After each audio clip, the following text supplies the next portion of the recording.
Unang kabanata, pagpapakilala ng suliranin. Ang init kahapon, biglang ulan na malakas. Totoo yan, Brandon. Parang sobrang weird na nga ng panahon ngayon eh. Naku, huwag niyo sabihin sa akin yan. Natanggal nga yung bubong namin sa bahay sa sobrang lakas ng ulan. Pero may mga araw din na masusunog tayo sa sobrang init. Saan na tayo papunta neto ngayon kung patuloy yung pagbabago ng klima? Ikalawang kabanata, pag-aalala.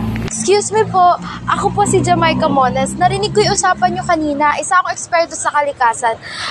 Ang pabago-bago ng klima ay sanhi ng kalikasan at ng tao. Kailangan natin aksyonan ito. Pero paano, Miss Jamaica? Ano ang gagawin natin? Ika-4 na kabanata, aksyon ng individual. Magtutulungan tayo para sa kalikasan. May mga munting hakbang tayo para makatulong sa kalikasan.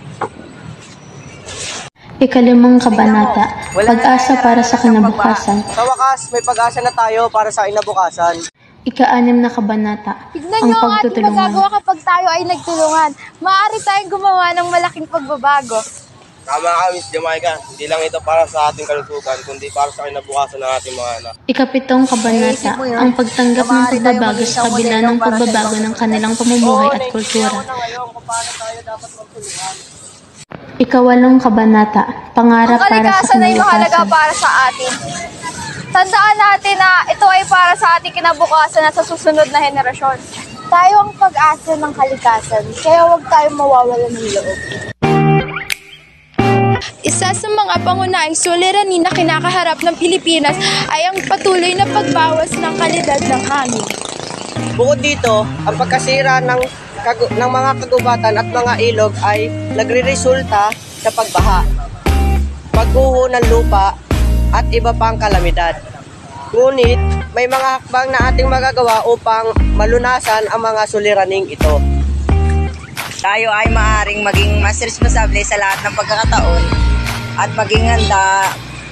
Mahalaga rin makaisa sa mga proyekto o mga organisado na tungkol sa kapaligiran upang malaman kung paano maiwasan ang kalamidad.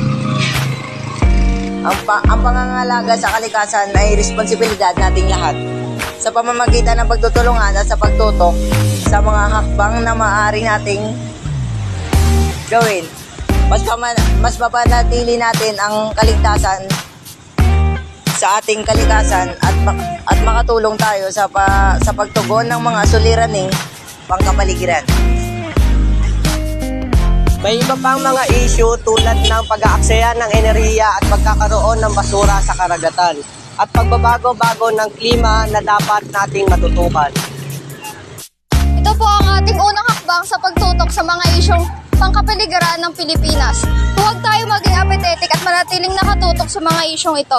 Maraming salamat sa inyong panonood at pakikinig at sama-sama tayong maging bahagi ng solusyon para sa kalikasan ng ating mahal na Pilipinas. Muli ako po si Beatrice F. Teruel at ako naman si Jamaica Mones.